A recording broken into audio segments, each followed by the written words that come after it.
banking system is that China started to export its goods around the world more, okay? So as you can see, in the year 2000, America really dominated the world in manufacture export, okay? But by the year 2024, look, it's basically the entire world is buying Chinese exports, all right? And so this is a deliberate strategy of transnational capital to move the center of economic gravity from the United States to China. But the problem with China, the reason why China has not become the hegemon, is that China's not interested in being the hegemon. In other words, military power.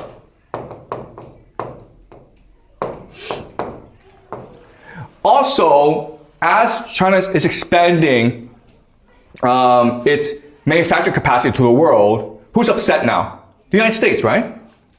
And so what the United States does is it imposes tariffs. Okay? Does it make sense? All right. So, in other words, okay, even though, in theory, the theory is that the goal of the bankers is to maintain the game, okay? That's all they care about. So they want to switch from America to China. But it didn't really work because China doesn't really want to take the responsibility of being the global reserve currency as well as having military bases overseas, all right? So China doesn't want to do this, and America won't let China do this. So your only option now is Israel, okay? And that's why I believe that this war in Iran, what it will do is shift the center of gravity from America to Israel, because Israel wants to be the center of the world, not China. Okay, does that make sense, guys? All right. The other thing you have to understand is that for this to happen, though, transnational capital needs to first collapse the American economy, and there are different ways they can do that. Right? They can collapse the private credit bubble. They can collapse the AI bubble. They can collapse both at the same time. And why would they want to do that? Because as a banker, as transnational capital, you make your money through activity, right? When people go and do stuff, whether it's entrepreneurship or starting wars, but they have to go do stuff. And right now, America has a lot of problems, okay? So let's look at America's problems. First is aging, where the elite are now older and older. Therefore, they are less active, they are less energetic, they're less entrepreneurial, okay? Then you have something called quantitative easing, which is like too much money in the system. You have too much money in the system, then people do stupid things like gamble, okay? All right? And the last problem of America is you can't win wars. Okay? Like this Iran situation is showing that the American military is not as strong as you think it is. So if you're transnational capital, you see these three things, okay? The population is getting too old. There's too much money around, so people will do stupid things like gambling. And the American military is not that great. Then you're going to shift your capital from America overseas, okay?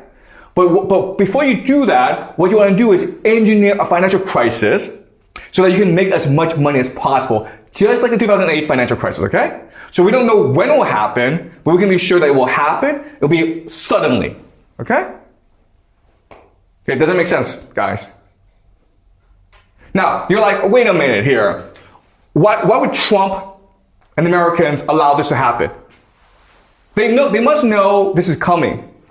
And the answer is because it is in the long-term best interest of America for the economy to collapse and for transnational capital to go elsewhere. And this is something we'll discuss next class, okay? What the long-term American strategy is. Transnational capital is leaving America, and the Americans are like, oh my God, Bank of England, City of London, these parasites are leaving? Thank you, get out of here, man, okay? And what will happen is, once they leave, America will probably have a much brighter future. And it's something we'll discuss next class. But any questions? Yep. So, seems like that America is in a disadvantaged situation, but they know what they are doing, and they're just sending parasite outside of their country and having a more long-term benefit. Is that right? Okay, so this is something we'll discuss next class, okay? But this is not a deliberate strategy. All right, because if you think about it, economic collapse will destroy a lot of wealth in America. It will probably create conditions for civil war in America. It will create a lot of pain. But there's certain people, for example, Donald Trump, who believe that this pain is necessary in order for America to become great again, okay? He said his motto is what? Make America great again. And how do you do that? You get rid of these parasites. But to get rid of parasites, guys, it's a painful process. It's like a cancer, right? Have you guys been through cancer treatment? It's painful. Chemotherapy, they do surgery on you. You have to like eat this, crappy food all the time. It's a painful process, okay? So transnational capital, it's a parasitic force, it's a cancer on the American host. They have to get rid of it, but it's gonna be a very painful process. That's gonna take a long time, years, possibly decades, okay? Yeah, Amber? Thank you. So if transnational capital is leaving America, then how would you think this shift would impact the global economy? Or would it at all? Yeah, okay.